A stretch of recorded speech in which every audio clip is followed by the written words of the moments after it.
Spoiler alert, there's a lot going on underneath this bonnet.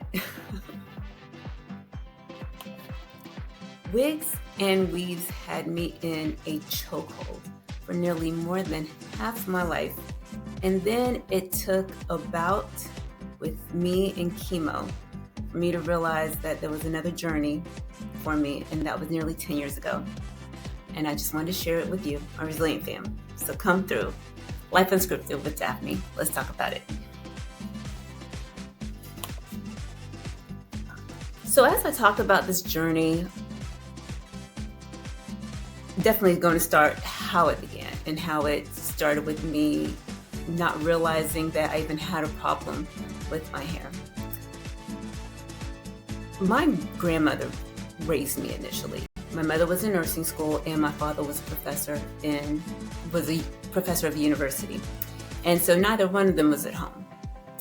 And my grandmother took time and care in nurturing my hair. And she would braid my hair. And actually, as I'm doing this, my grandmother taught me how to braid my hair. And this is where I learned how to braid my hair.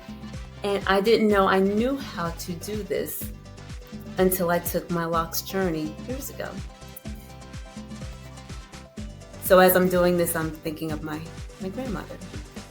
So when my grandmother became ill back when I was around age 8, my mother, may she rest in peace.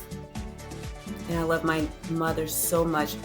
My mother, again, she was in nursing school, she was busy, and that was around the time she adopted my sister. So she was super busy. And my father was traveling. And I had a texture of hair that was not common to anybody.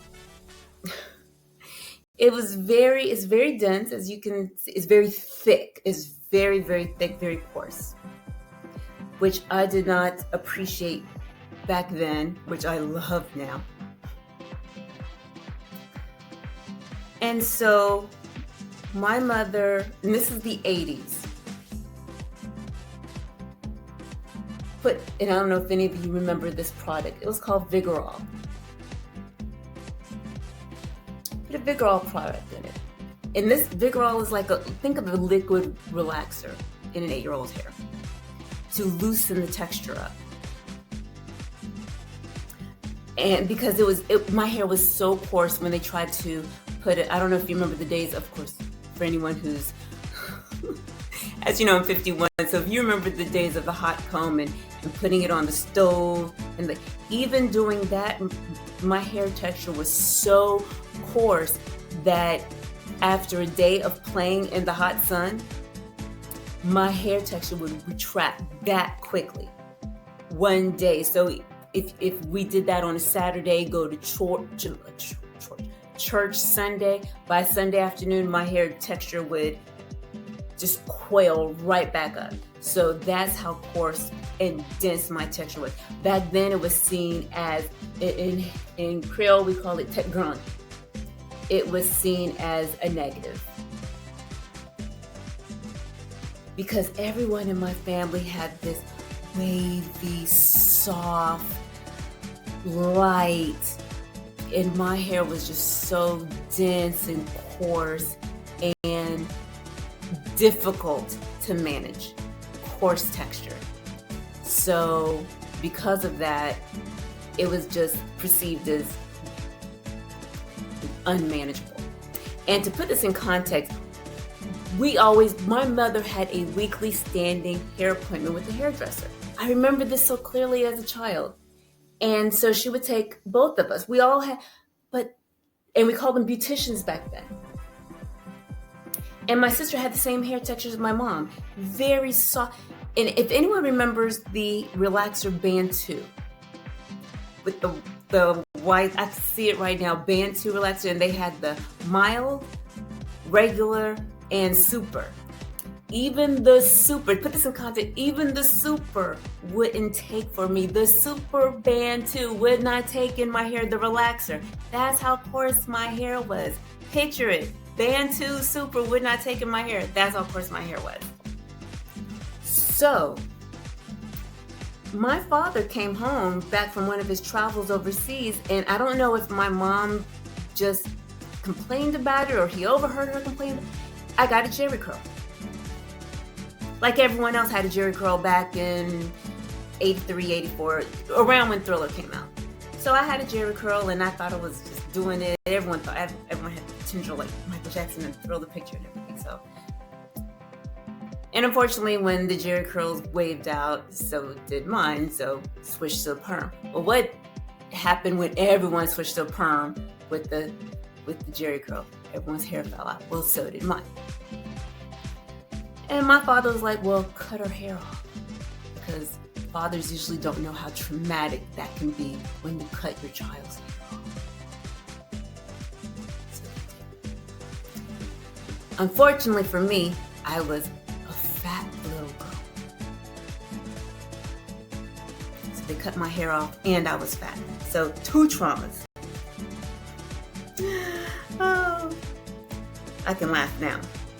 But yeah, it wasn't fun back then. So then the high school years began, and we had moved to Atlanta.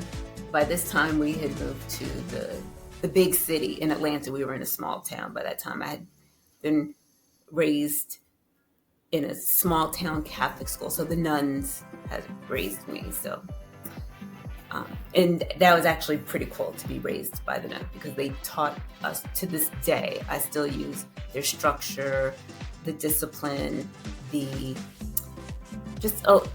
some of the intangible things that you can't really get from just it's almost like going to a finishing school. I can't really describe it. If you went to a Catholic school growing up in the 80s or 90s, you understand what I'm saying, but I digress. So here are the products that I use today. If you're familiar with Tabitha Brown, and this link, this will be in my link. It took me years to get my hair to this texture. Tabitha Brown, yes. Donna's Recipe, when I tell you, y'all, the lusciousness that I get, this is Donna's moisturizing shampoo. And then we finish it up with Donna's leave-in moisturizer. It took a long time for me to get the balance right of my hair because soon after all of that was going on, my hair falling out, and then I just went, and I'll just show you guys a few pictures. This is me in high school. I don't know if you can see, but this is me just starting with the falls. This is junior year, senior year, but you can see I just simply gave up. This is definitely senior year. As you can see, the class of 91. Yep, that's me. You can see I never gave up my love for purple.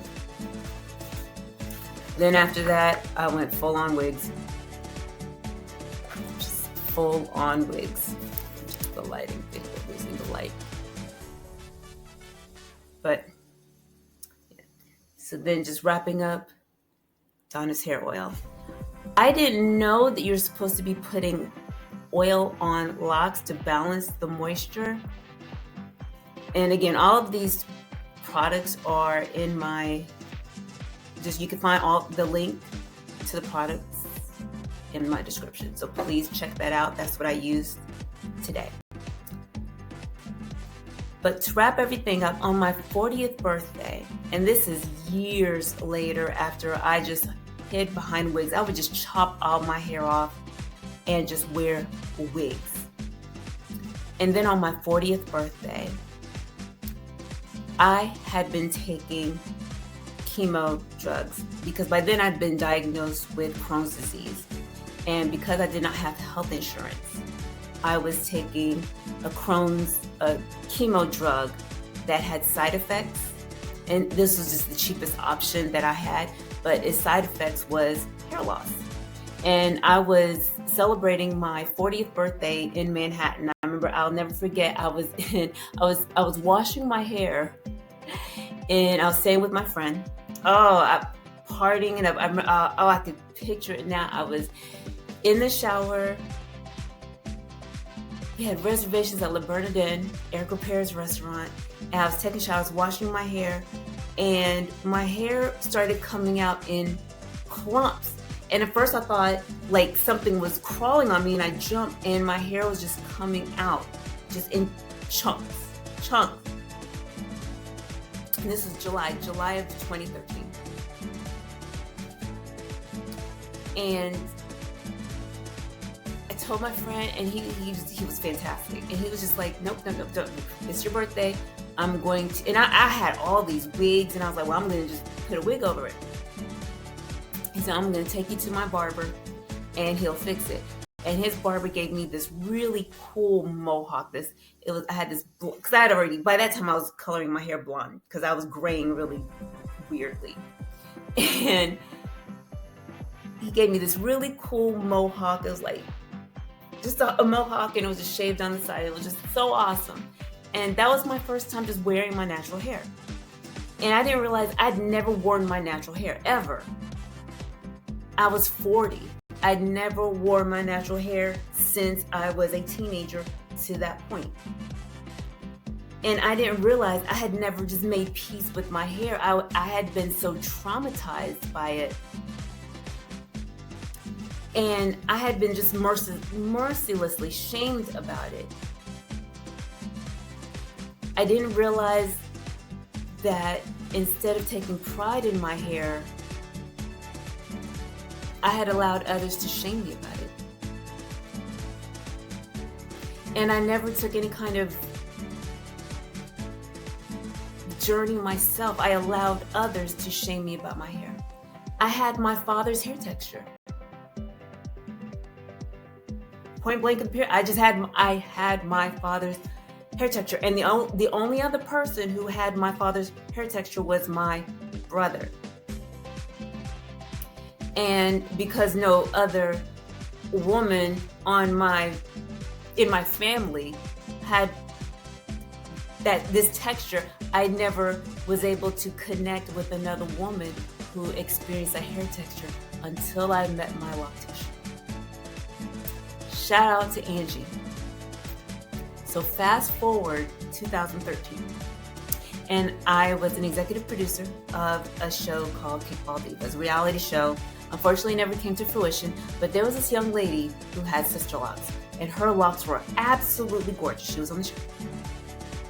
And I asked her about her hair, and she referred me to Angie. And at that time, I had 1.5 inches of hair. And as I edit this video, I will post my picture. And it's so funny with locks. You have people who get locks, and they always say, oh, my install took 12 hours, 18 hours, 2 days. My install took 3.5 hours because I had no hair in the nape of my neck when Angie did my installation. And so I started off with 1.5 inches of hair. And this was August of 2014. And then just like that, my hair took to locks like a duck to water. It just loved it. The journey was just, and here was the thing. When I first got the locks, I slapped a wig on it. Even in the beginning. And then one day I was in the car. I'll never forget, I was in Birmingham, and I was with, he's my ex now, but we still keep in touch, and he actually just resurrected this memory for me. We were in Birmingham, and it was hot. It was like October of 2014, and I had my wig on. I was just doing like this, scratching my hair. And he was like, girl, just take that thing off. And I whipped my wig off in the car. And it was like, just freedom.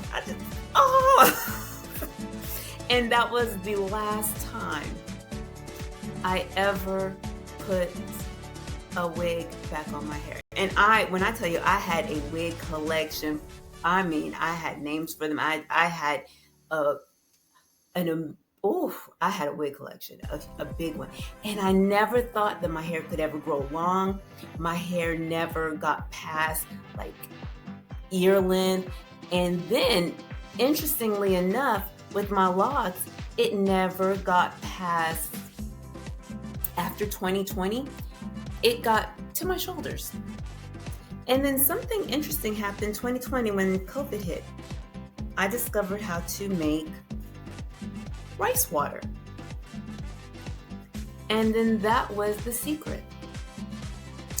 Rice water, and I will totally show you how to make your own rice water in another video. So please stay tuned for that. I will show you how to make rice water in another video. Rice water is definitely what unlocked the key to my hair growth. To the point where now my hair grows so rapidly fast. I think it's getting on my other loctician's nerves. Sorry, V, but I can't help myself. It just grows so fast now. But to wrap everything up, and I'm doing the last tangles. Just doing the last tangles right now. Back then in 2014, Crohn's medications have come a long way. Now there's a lot of selections where I wouldn't have had to resort to chemo. Well, I don't know what the case is now. I do have insurance, but back then I didn't have insurance. But there's a lot more options, but I couldn't get on a biological. And so that was the issue with having no insurance. And I'm not going to get into a political rant, but that's the importance of voting. Because back then, Obamacare wasn't even an option back then. So I had to. I'm not even going to go into that rant. Everyone, please vote. Okay, so this is August 2014, August 2024. I started out with 1.5 inches of hair, and this is where we are today.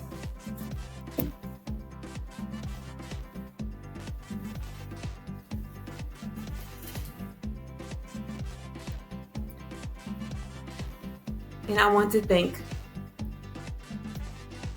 Angie, V. I love you both for putting so much love and energy into my hair all these years. Thank you. For anyone who wants to know the color, you can find it in the link.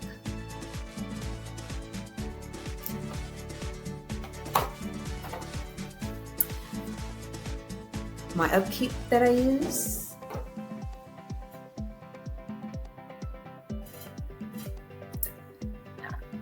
Special shout out to Miss Tabitha Brown. Miss Tabitha Brown, you inspire me so much to even share my story online. So I want to share your products with the world. And to all of you, thank you. Like Unscripted with Daphne, please like, comment, subscribe. Please subscribe. We just hit, I believe, 15,000 followers, which is crazy pants to me. I love you guys. Take care.